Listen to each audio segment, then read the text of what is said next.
Yeah. I feel that so many things are new that this whole space kind of forces a huge number of people to, as I like to focus on this podcast on personal development, to kind of go down this personal development route where you're literally required to spend like 100 hours of basically researching, reading, watching videos to kind of grasp everything that's going on. And it's pushing a lot of people to think in ways that they haven't thought before. Yeah. And I think that's a very good thing, actually, because oftentimes we get stuck in some kind of a routine where we think the same way and just repeat it day out, day in, day out. And a lot of concepts in this whole blockchain market and related to cryptocurrencies and NFTs that we mentioned kind of bring in new things that kind of force you to think about like, oh, this is something new. This is something that we haven't seen before. This is a new way of doing something that we've done before. And it has this personal development element ingrained into a lot of projects where you literally have to go out of your comfort zone and dive into something new that you haven't experienced before in your life. What do you think about that idea? Do you think that blockchain is kind of forcing people to improve themselves and their thinking styles a little bit? Well, I think it's one thing. Absolutely.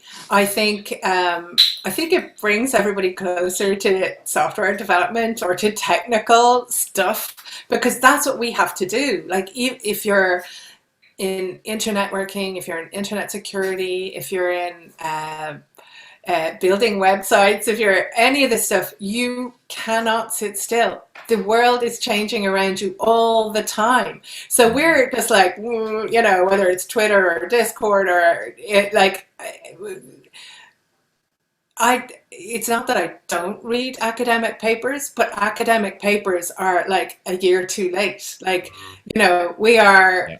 on the internet, we are in chat rooms, we are learning about things as they're happening, and we have to, I'm not saying it's incident response, but I'm saying we are critically assessing the news that we are hearing or the updates that we're hearing or those experiences that are being shared. Yeah. All the time.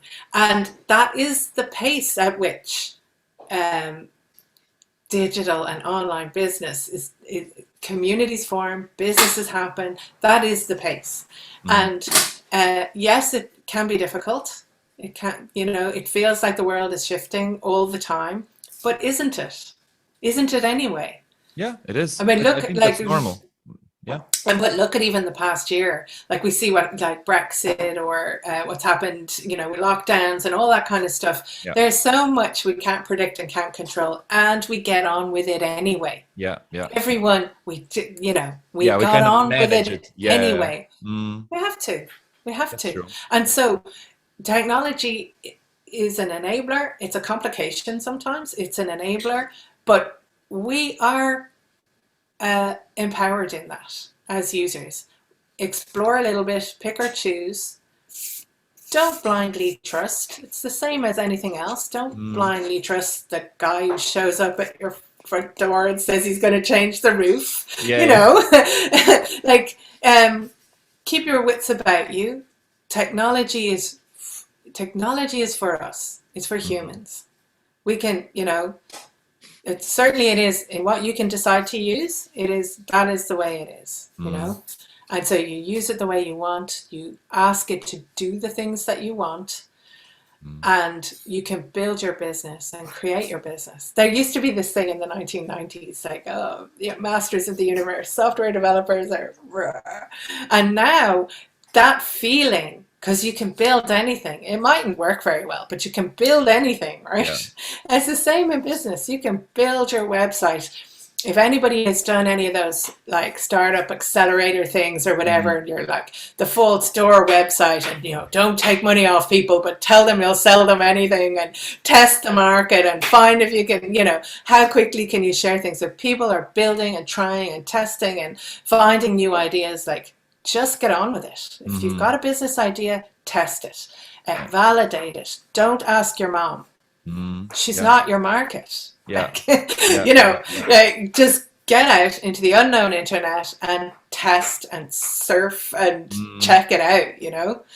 Funny, And funny story from a friend that started coding actually 2 years ago. I asked him why he decided now to start coding. He's like, the machines are coming. I want to learn how to talk to them. They're here, man. They're here. Yeah, for sure. Yeah. But yeah, you said it right.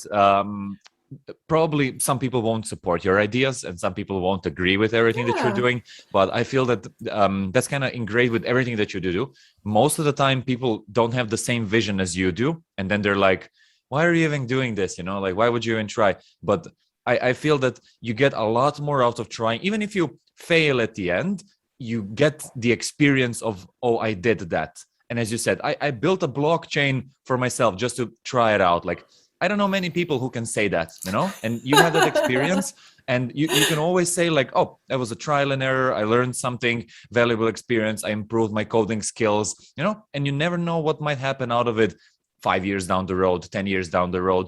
Some of these information might be super valuable for your life. But completely. And it comes back to that idea of, you know, it's not that I don't trust anybody, but like if this idea is so simple and it is just algorithmically based and it's based on cryptography, yes, you can do it. Hey, thanks for watching this video. If you want to see the full version, go to the Uncle Gold Podcast YouTube channel or watch the next clip.